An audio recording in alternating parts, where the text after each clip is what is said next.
Good morning, everyone, and good afternoon for you, those of you joining us from across the Atlantic. Welcome to today's presentation. My name is Jean-Pierre Picard. I'm Product Marketing Manager, and I'll be your host today. With me on the line is Marc-Alexandre Vizna, Product Manager for Vortex Studio. Good morning, Marc-Alexandre. Good morning, GP. All right, so I'd like to thank everybody for joining us for this Vortex University session on tire models. And today we'll be talking about how tire models help create more advanced vehicle simulations. Now, if you're not familiar with Vortex University, what it is it's a monthly series of webinars during which we take some experts and we do a deep dive on a technical topic. It's not an overview type webinar. So if you're just getting started to Vortex University, well, you're going to get some very complex information, but it'll be very useful. If you're used with Vortex University, we're going to push things further today. You can keep track of past and upcoming sessions at the email, URL you see currently on the screen. Now, today's presentation is split in quite a few sections. We're just going to start by doing a general overview of how vehicles are simulated using different approaches. Then we're going to talk about the difference between hard and soft ground tire models, and that's really the meat of today's presentation. This combined with a demo of the advanced emergent behaviors that you can simulate with vehicles that Marc-Alexandre will be doing live using the Vortex editor. And we're going to finish by an overview of the way you can add tire models to a vehicle and configure them in Vortex Studio. As usual, we're going to finish with a Q&A section during which you can ask questions to Marc-Alexandre. Now, as usual as well, we've made the presentation available in the handout section of the GoToWebinar interface. If you have any questions during the presentation or at the end, please send them to us using the questions module, and we'll do our best to answer them as soon as possible. If you have issues with audio or visuals, same thing, please use the questions box and we'll try to help you troubleshoot it to the best of our ability. If you're getting started with Vortex Studio, just a quick primer. Vortex Studio is our unified simulation and visualization platform. And what it does allows you to create virtual prototypes or simulators that are used for operator training and operational planning. And that's for any land and sea equipment, such as vehicles, lifting, and moving equipment. Now, it's trusted and deployed by hundreds of clients worldwide, and it covers the entire simulation creation and distribution process. So it's used in multiple industries. It's used in construction, where it's used to train and create products. It's also used in maritime and defense.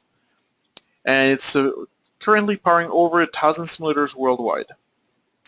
So today, tire models, the main topic, it's a feature that's available in all editions of Vortex Studio, including Vortex Studio Essentials, which will be available very soon with the upcoming release of Vortex Studio 2017A. So if you're joining us as an Essentials, future Essentials user, then you'll be happy to know that all we're presenting today is available.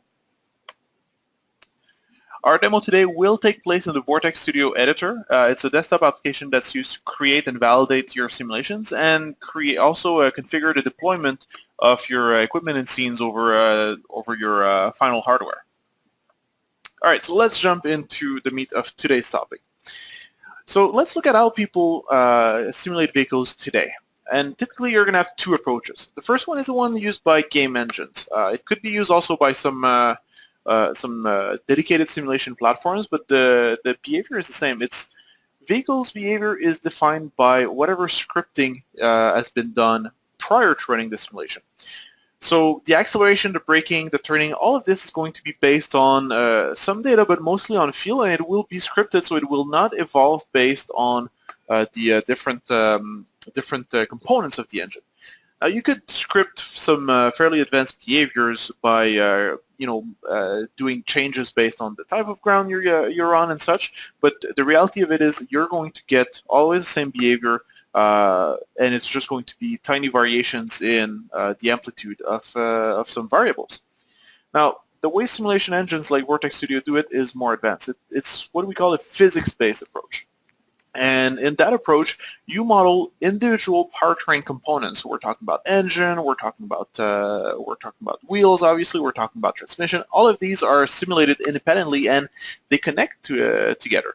And that is how you're going to get the vehicle's emergent behavior. It's going to be based on the specification of all the powertrain modules, how they all connect together, how they interact, and how all of this interacts with your ground properties and the soil that you've modeled. So you're going to get something that's more realistic, but that's also more varied and provides more discrete experiences based on the type of ground you're on and the type of vehicle you're driving.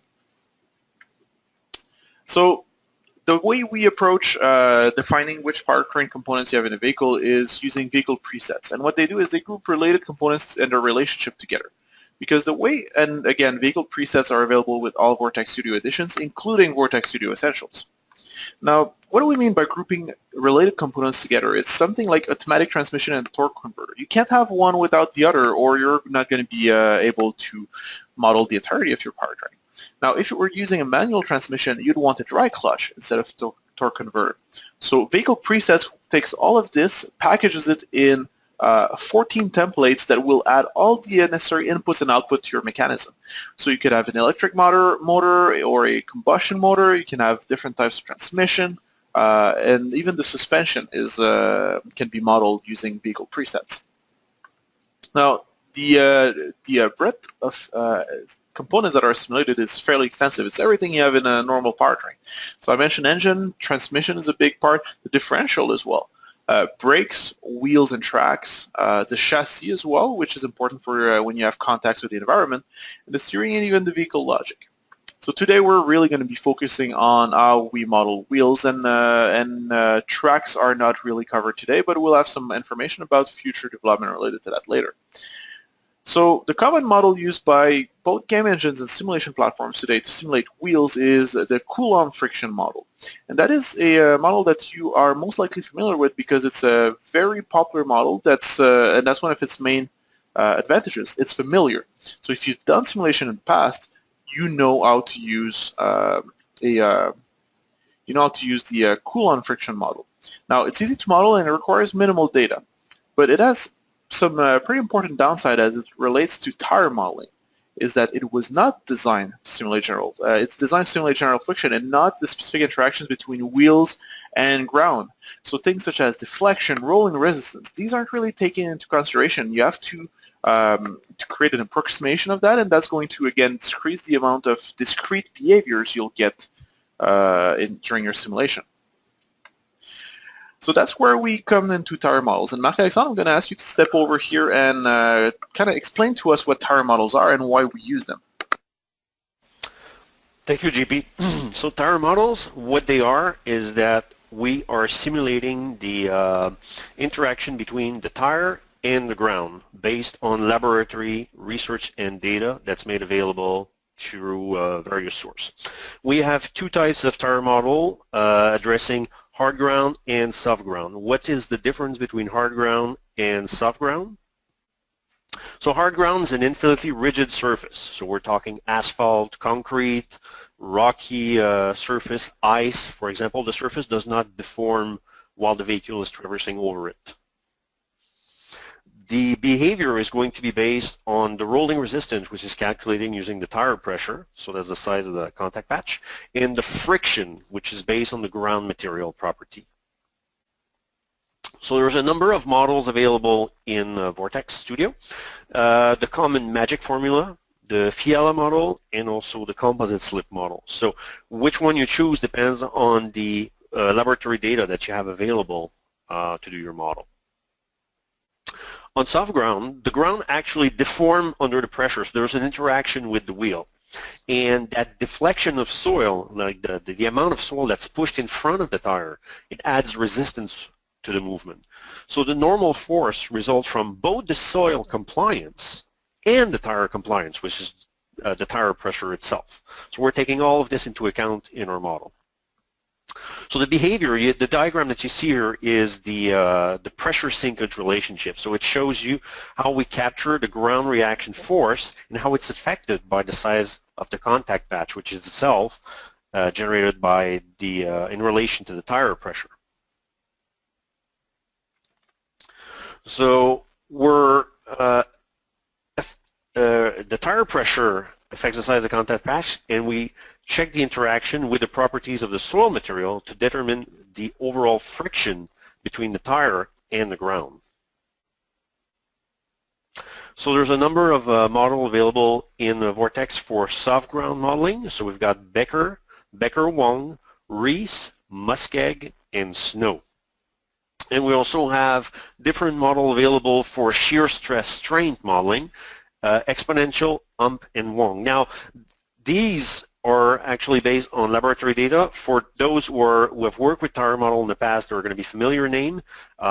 If you're a new modeler or engineer that's coming into vehicle modeling for the first time, check into these names. They're very well known, and their work in tire mechanic is very advanced for tire modeling.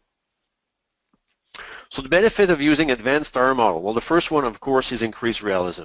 So we have emergent behavior that probably take into account the ground properties and the current tire pressure of the vehicle. So you're going to have a wider range of emergent behavior. So the vehicle, if we're just using basic Coulomb friction, the vehicle is not going to have the behavior that we would expect on a real vehicle. So once we insert a tire model, we're starting to consider friction from other direction and considering the velocity, the acceleration, and so on. So we're seeing emergent behaviors, cornering, sliding, the wheels spinning and slipping, and other complex phenomena. And you'll see also different turning radius based on the type of tire that you're using, the type of surface that you're using, that you're driving over, whether the vehicle is two-wheel drive, four-wheel drive, whether you have a log differential. All of these will have very different behavior that you wouldn't be able to model using just basic friction. So the benefit of using an advanced tire model in a simulation is it gives you advanced training. So you can drive over terrain that are not necessarily easily available or drive through scenario that would risk damaging the equipment. For example, you might not have time to wait until there's a downpour and there's mud everywhere to try to do your driving training. But with the tire model, you can simulate driving through heavy mud, snow, rivers, and so on. And using tire model also accelerate customers' acceptance because we're using value-weighted model, so it brings the simulated vehicle performance closer to the experimental data. So you spend less time tuning your model and more time perfecting it. Thank you, Marc-Alexandre. So for the next section, I'm just going to hand over the controls to Marc-Alexandre so he can provide us with a live view of tire models in action. Marc-Alexandre, all yours. Thank you, GP. So here, you guys are actually seeing a preview of Vortex 2017A, which is coming out in the next few weeks. We're going to have a webinar exclusively for the launch of the new version, but you're getting a sneak preview here. So what I've done is that I've opened the defense sample that comes with the application, and I'm also showing you a brand new vehicle that's going to be available on the defense vehicle sample, which is the medium armored transport vehicle, which is based on an armored truck that's used by American force and allies, mostly in the Middle East, but also in the world.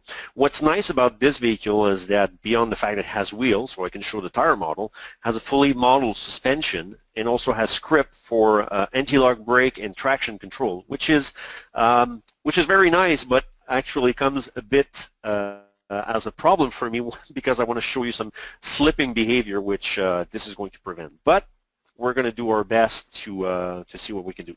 Now, the MATV has 4 driving mode, so two-wheel drive, four-wheel drive with lock differential, and an emergency mode that actually drops the pressure of the tire to the minimum to have a wide contact patch in order to get out of problem. So to show you where the tire model are located, if I open the Explorer here, in the vehicle section, there's a dedicated tire model component section, and we're going to look at that in greater detail in a few minutes.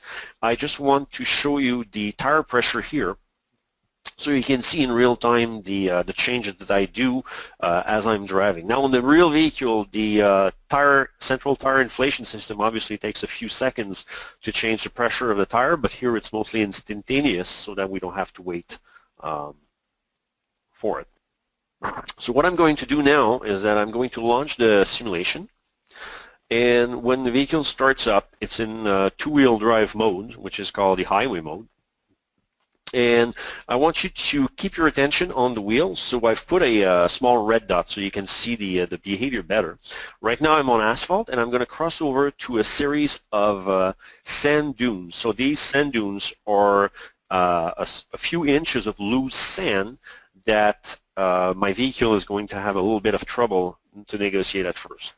So I'm putting it into drive, and I'm going to get into position. Now notice the front wheel, once it leaves the asphalt area, it's starting to sink into the sand area. There's a bit of particle being generated. That's a special effect that's been added. So I'm just going to get into a good position to show you the effect. Hit the brake. Okay, so now I'm on two-wheel drive. I'm going to give it some gas. Keep an eye on the rear tire. So you can see that the tire is slipping a bit. We're going to change the camera so you can see the other side a bit. So you can see that the tire is slipping in the sand, and I'm not going much of anywhere. So it's slipping like this, and I'm moving, but not very well. So let's try the four-wheel drive mode, and you'll notice that my tire pressure has been lowered as well. So this time, I'm still slipping a bit, but at least we're moving. You can see that the vehicle now has much more gripping ability. Now we can go even further and lock the differential and have all the wheels turning together for maximum power, and then crossing the sand become much easier. And I've also dropped the pressure again so that we have a wider contact patch, and now you can see that the vehicle has no problem negotiating the sand anymore.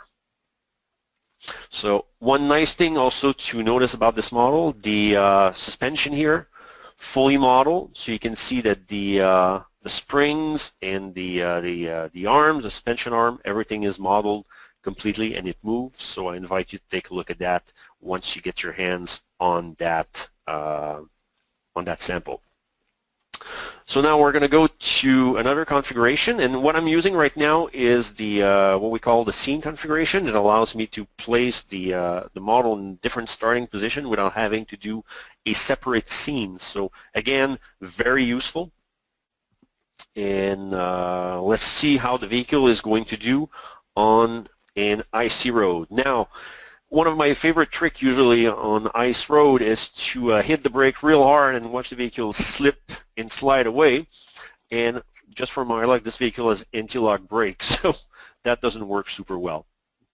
So you can see that my tire is spinning a bit even on asphalt.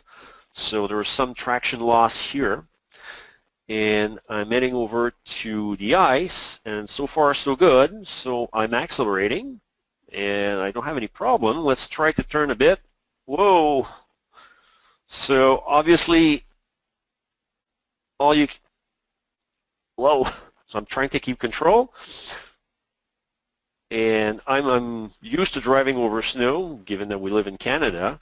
But still, four-wheel drive would make my life a lot easier. So I'm switching over to four-wheel drive, and I can immediately see a difference in the handling of the vehicle as I go over the road. So let's see how it does in snow this time. So I'm still in four-wheel drive, so I'm having no problem at all in the snow. And let's try to stop. You can see the vehicle that is slipping over the snow. And all of these are emergent property that we're getting from the tire model. So now if we're going to go to wet asphalt, you can see how this vehicle does over wet asphalt. So I'm going to switch back to two-wheel drive and get my pressure up. And we're going to get some speed up. So the vehicle doesn't accelerate super fast because it's a heavily armored vehicle. Lots of power, but it's really made for off-road driving, not road driving. And you'll see that I'm slipping a lot on the street because I'm getting power only from the rear tire. So every time I give it some acceleration, the vehicle tends to slip over. So you can see that I can slide to the side. All right, so this is really nice, but how does it do in mud?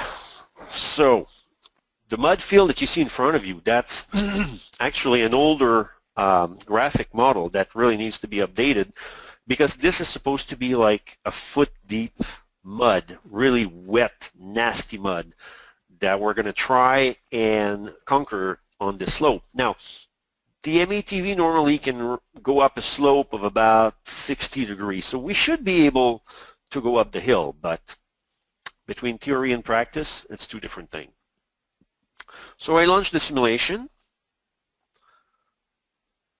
and my truck is running, so my tire pressure is on highway mode, so I'm going two-wheel drive, so I'm going to put full gas, and my tires are slipping a bit, but that's okay. And you'll notice that once I hit the mud, my tires sink into the mud visibly. So I've got two wheels, and we're trying really hard, and yeah, I'm spinning again. So you can see that the wheel is spinning in the mud. I didn't put a particle emitter here, but I could have based on this. So there's only one at the front wheel so that we can see the action on the rear tire. So you can see the tire is spinning in the mud, and I'm not going much of anywhere. Not a problem. Four-wheel drive, we've lowered the pressure a bit. Now we've got tire in front, and nope, I'm still stuck. All right. So now we're going to log the differential. A little bit better. I'm spewing mud, but I'm still not going anywhere. Put it in emergency mode. So now I've dropped the pressure to the maximum, locked differential, and giving it some gas. And nope, I'm still slipping, and it's not going anywhere. Maybe if I put it in first gear, I override the automatic transmission. It's a little bit better, but oh, it's not doing well. Now you can see that the particle emitter are attached to the front wheel only, so I'm getting some mud splashes, and you could add them to the rear wheel as well if you wanted to have something that's more immersive. We're just putting it on the front wheel because that's what the user is going to see in their from their driving position. So that's not working. Okay, so let's go back the hill, and maybe that hill is just a bit too steep for us. Or is it? So we're going to try a different tack. We're going to attack it from the grass this time. Let's see if it makes a difference. This time I'm going uphill slowly but surely. So that means that the vehicle was indeed stuck in the mud. And you'll notice that I'm slipping a bit on the grass. So there's, again, an emergent behavior. I've got wet grass, and my wheels are slipping on it. And then I managed to reach the top of the hill. Now, a different way of doing this would also have been to have a winch and a cable to help me hoist up the hill. It's something that you can easily try on your own. Now, the last thing I wanted to show you, and this is nice, is that we're going to be driving over the mud here, and then there's rock embedded in the mud. Now the rock have a different texture and thus a different ground material than the mud that we're having here. They're also not soft soil, they're obviously hard soil. So the model will have to go from a soft soil mud here. When the wheel hits the rock, we'll have to transition to a hard ground tire model in order to go above it. So let's see how that works. So I'm launching the simulation. You'll notice that the simulate buttons are located at the bottom of the screen now instead of the top. And we're going to change the position of the camera a bit so that you can see it better. All right, so let's drive a bit. So right now you can see that my wheel is deep into the mud. Then I'm slowing down. Then we're going to hit that rock.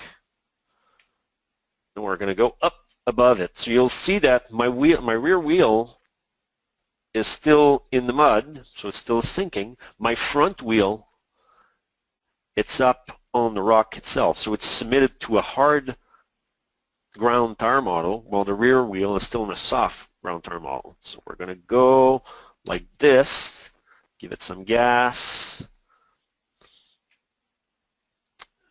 and then I'm back in the mud. Let's log the differential and see if we can go over this. No, so we're going to have to go back a bit and attack it from a different angle. So this time I'm going to be more careful. I'm going to take the edge like this, and then you can see that we're actually going to a new type of soil. So this time we're on grass and rocks. So we're having, again, different ground behavior based on what the wheels are touching. And if we select the wheel, one of the output is in the material here that it changed. So you can see that my ground material when I'm in contact with a rock is the same material as a road, and when the tire touches the grass, it emits the grass ground material. And when the tire is in the air, it says void. So I can use this output to drive script such as my traction control system, my anti-lock brake, or my particle emitter. So I could drive this thing all day because it's actually a lot of fun, and again, I'm showcasing my nice suspension, but we're going to stop this and get on with our demonstration. So we still have a lot of ground to cover.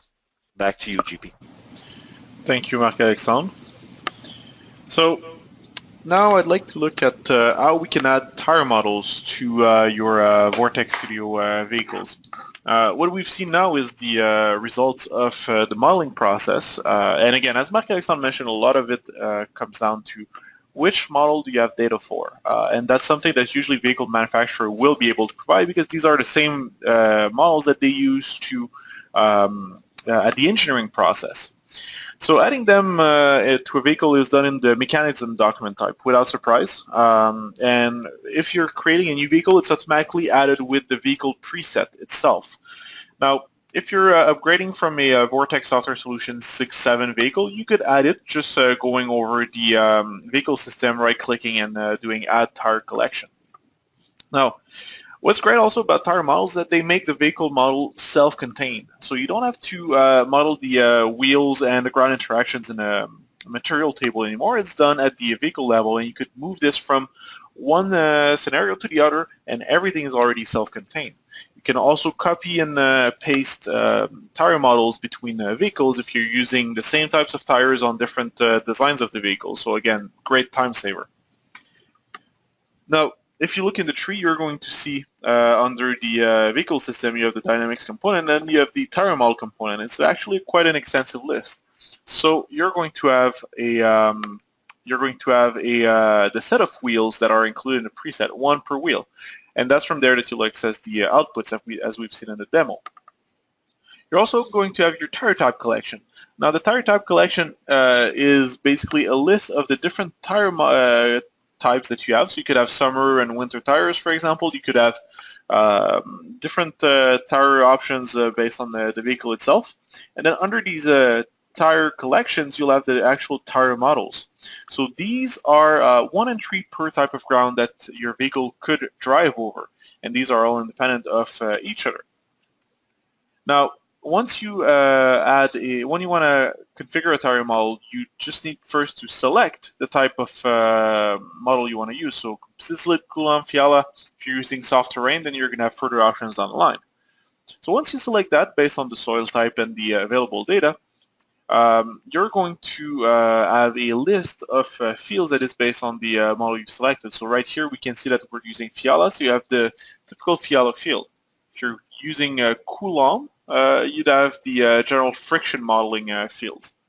If we're going to a soft tire model, you'd see that actually the inputs are quite extensive because you've got, as we've mentioned, the shear stress modeling, and you've got also the ground compaction modeling that you can select different models. Now, once you've selected the tire model, you can, which is based on the data and the soil type that you have, you can also link to the ground material. And this is pulled from the materials table. So you have the default Vortex Studio material table, but once you have your own material table at ITFA, you can go in there and link them to your ground materials. And when you want to configure it, then you're going to go back in and you're going to choose the rolling resistance model. Now there's three options. You've got speed, table, and tire pressure.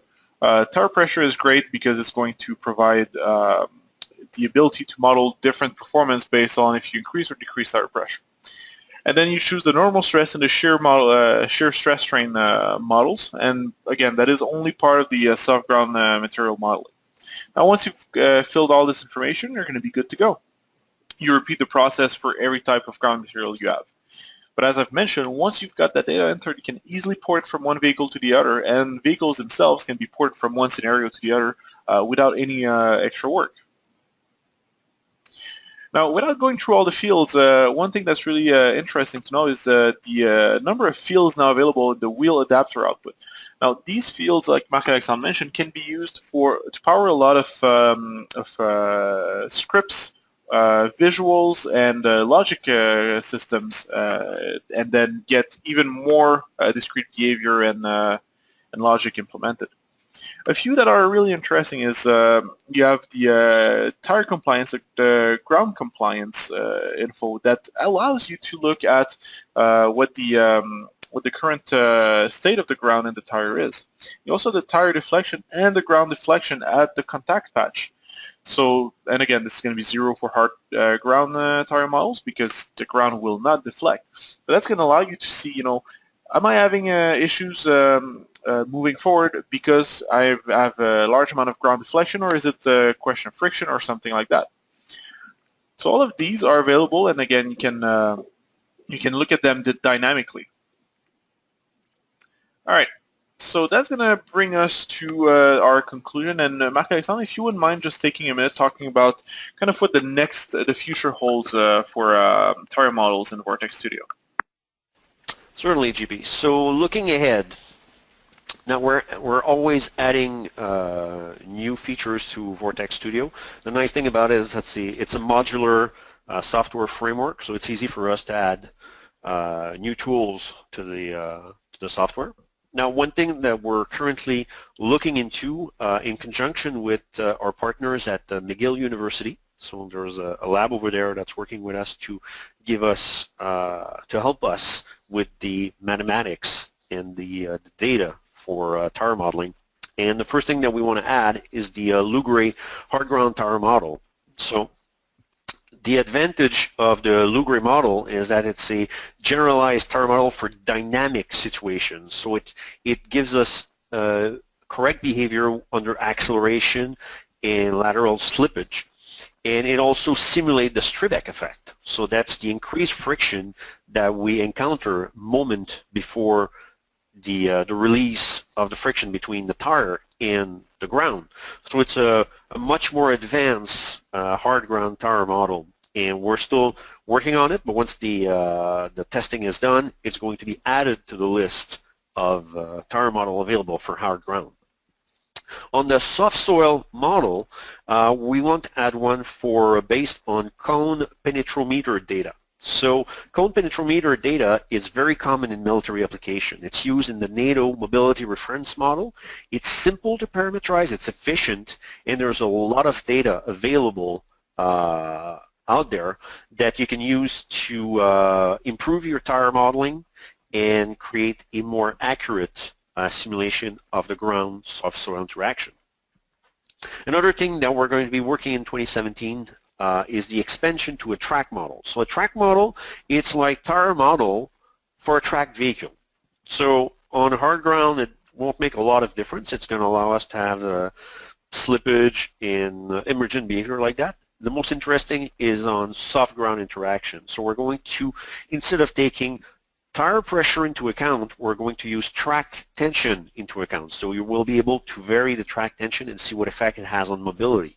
And it's also going to take into account the soil compaction over the area of the track. So again, we're going to have a much more realistic behavior out of our simulated tracked vehicle. Thank you, Marc-Alexandre. All right, so we're about to move into the live Q&A section of our today's presentation. As usual, we'll take both public and private questions. So if you have questions related to a project that you don't want publicized, obviously we'll be happy to take them by text. Just enter them in the right-hand side questions box of the GoToWebinar interface. Now, I'd just like to do a quick wrap-up and kind of go back on why we actually go through the work of adding tire models in a vehicle simulation. And the main goal is to enhance the range of vehicle behaviors that you can simulate, because ultimately the level of training you can provide with the simulation is based on how realistic and how complex the behaviors that you simulate are. So by adding more advanced emergent behavior, you can actually bring trainees closer to the actual conditions that they'll encounter in the field. You'll be able to train them faster than you would if you had to use only a single vehicle that's available in your training pool. It also is very interesting for training simulation providers in that it speeds up project delivery. Again, this is using data that is available from vehicle manufacturers, or in the case of some projects, as Marc-Alexandre mentioned, is going to be part of standards that are known. So that's going to make it easier for a simulation provider to complete their simulation and get a result that is going to pass customer acceptance. And that's, again, accelerating that part means that you can get the project done faster and more profitably. So before we open the floor to questions, I'd like to invite you to our next Vortex University webinar, which will be held on March 28, 2017. And this time we'll tackle the topic of hydrodynamic simulation and maritime environment simulation in Vortex Studio. So we hope to see you there. Simply keep an eye out on the URL listed there. We'll add the registration link today, and it'll be included in our follow-up webinar. As usual, today's presentation was recorded. We'll send you a copy so you can share with colleagues or watch again if you are trying to remember some parts of it. So we're going to move on to questions. I'd like to thank you for joining us today. If you have no questions are leaving us, again, thank you so much for joining us today, and we hope to see you next month.